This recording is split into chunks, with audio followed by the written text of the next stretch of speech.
sa lahat ng mga amiga at amigo ko.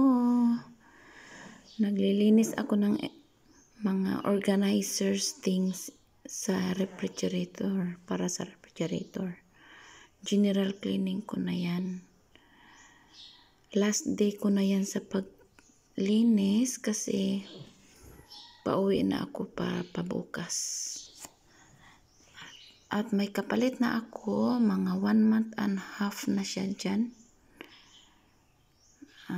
Natraining ko na din siya ng luto. At agad-agad alam na niya agad. Ano na siya, dali lang siya matuto. Kasi simple lang naman ang mga lutuin. Kaya, hindi ako nahirapan magturo sa kanya. Tsaka mahilig din siya magluto si City. Wafa. Ayan, makita nyo yan. Mga amigo mamaya. Pakilala ko sa inyo. Yung kapalit ko. Ayan, naglugas pa ako kasi yung lagyanan ng mga organizer sa refrigerator, wala ng mga laman. Dapat hugasan. Ayan na. Dito na dyan. Dito na ako. Ayan, ayan na. CCTV, wafa. Maganda yarn. Kapalit ko. Siya ang kapalit ko magluto. Dito sa bahay. Ng amo ko. Ayan. Lahat ng gamit pinalabas ko. Gamit ng refrigerator. Tsaka siya din magtrapo niyan. Yan, kinuha ko galing sa rep. Ayan.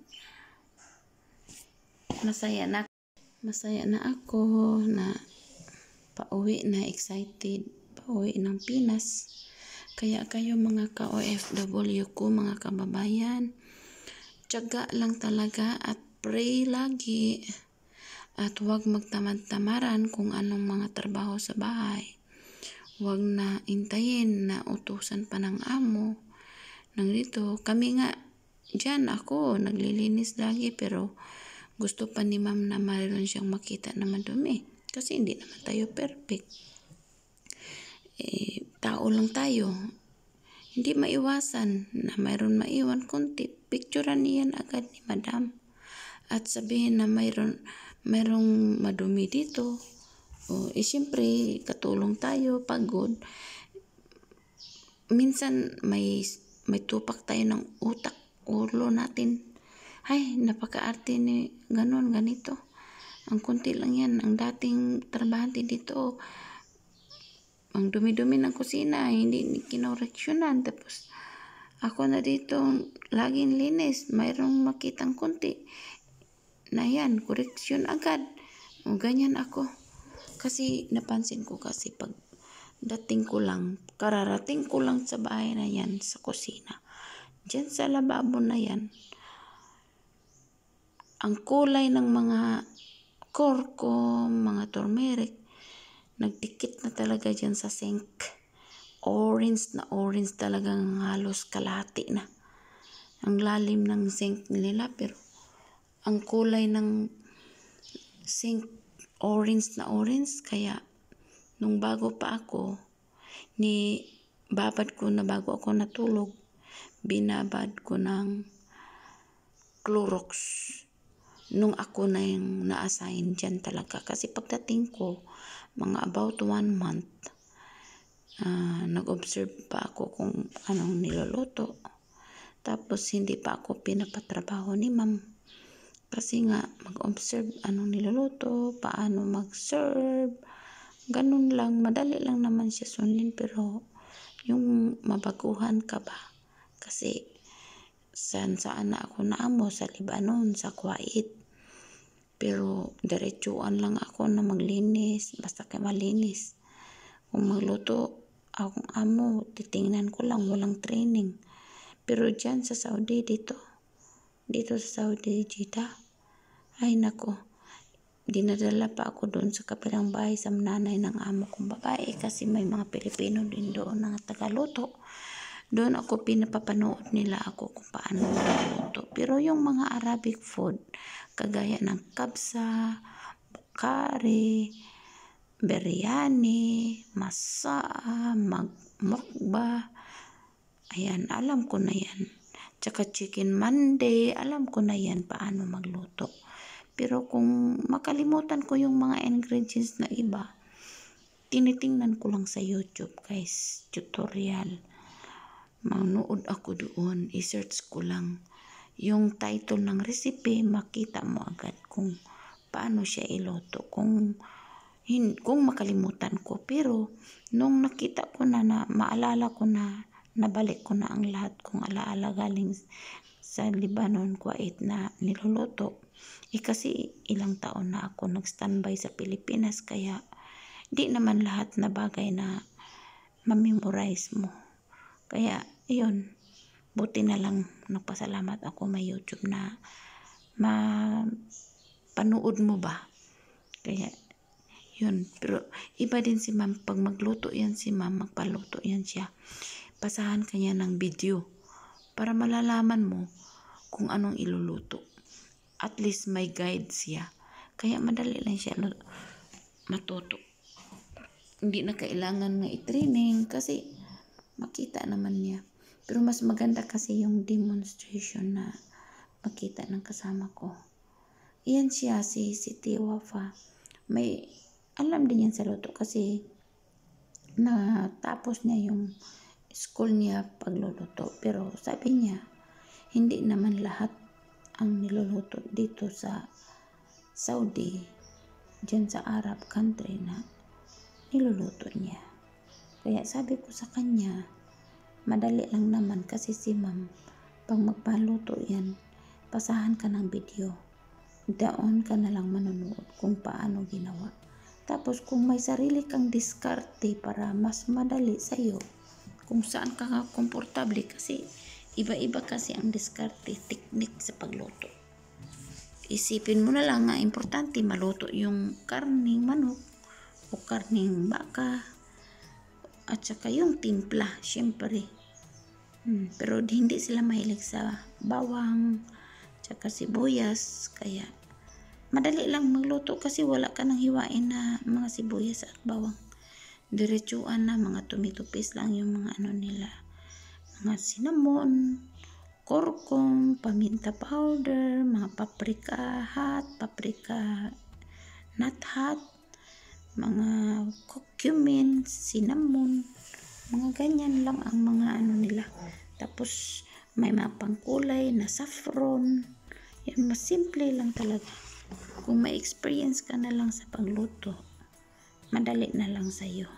Kaya hindi ako nahirapan kasi pang 3 beses ko na yan sa pag-abroad bilang OFW sa Middle East. Kaya guys, ito na yan. Kaya ang payo ko sa mga bagong OFW dyan, kung nanonood man kayo dito,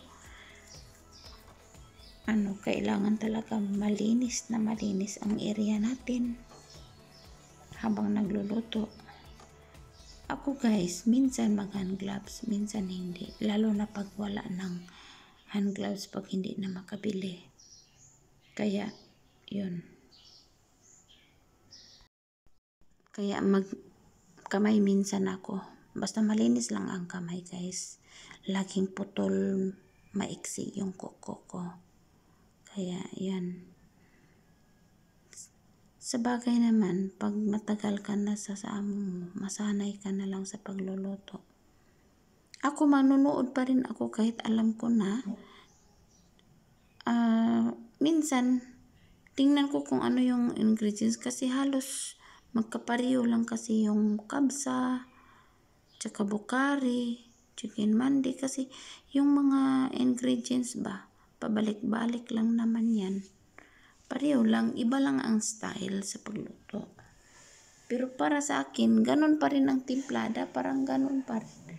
Ang kaibahan lang yung biryani kasi yung kanin niya, kailangan lang talaga na ilaga mo ng separate. Tapos itapon yung tubig. Ganun lang. Tapos ang kaibahan din sa bukhari, may mga gulay siya na halo. Tsaka yung kabsa naman, may halo siyang mga seeds, mga prito na seeds. Ayan lang ang kaibahan. Ayun namang chicken Monday, iba din yun. Steam lang yung niya, karning manok. Yung kanin, ganon din ang paraan sa pagluto ng kapsa, pero walang tomato paste. Bali yung ingredients niya lang magbigay ng kulay. Hindi kagaya ng bukari na lagyan mo ng tomato paste tsaka carrots para magpula siya. Tsaka yung biryani naman, lagyan mo ng saffron yung pangkulay sa ibabaw. Mayroon siyang halo na yellow kulay, tsaka mayroon ding halo na puti na kanin. Yun ang biryani. Ayan guys. Habang naglilinis ako dyan guys, nag-general cleaning ako sa refrigerator, kausap ko yung kasama ko. Tinuturoan ko siya ng ganito, ganon. Kung anong arrangement ni madam, yun lang gagawin. Hindi palitan. Basta malinis lang, linisin mo lang lagi. Tapos, sa tingin ko, alam naman niya yan. Pero, sabi ko, remind ko lang. Alam ko, alam mo. Pero, kailangan i-remind ko din. Tsaka yung table dyan sa kusina, hindi tambakan ng marami. Kailangan malinis. Sabi ko sa kanya, pag mayroong tambakan mga bagong ano-ano dyan, tanggalin. Huwag palagyan ng kung ano-ano dyan sa lamisa. Kasi, ang amo namin nakatitig yan sa kamera. Minsan, yun sa CCTV ba, ibig kong sabihin na kamera. Minsan naman, magbaba yan. Titingnan niya yung kusina, malinis ba ang area. Ganyan na ang amo namin. Kaya sinabi ko sa kanya para aware na din siya. Kaya yun guys, ang masasabi ko lang sa inyo mga ka-OFW na sikap at tiyaga, be strong, and most of all is prayer. Always pray. Always pray. All the time. Walang limit sa pag-pray. Pagpasalamat kahit ano. Kahirapan, kaligayahan, kalungkutan. Yan. Papasalamatan lagi ang ating Panginoon. Kasi buhay tayo. Tsaka malusog na pangangatawan natin. O diba? Tapos paggising natin, malusog tayo. Nakakita pa tayo sa maliwanag na araw. Nakatulog ng maayos. Kaya, thank God for everything. Bye-bye.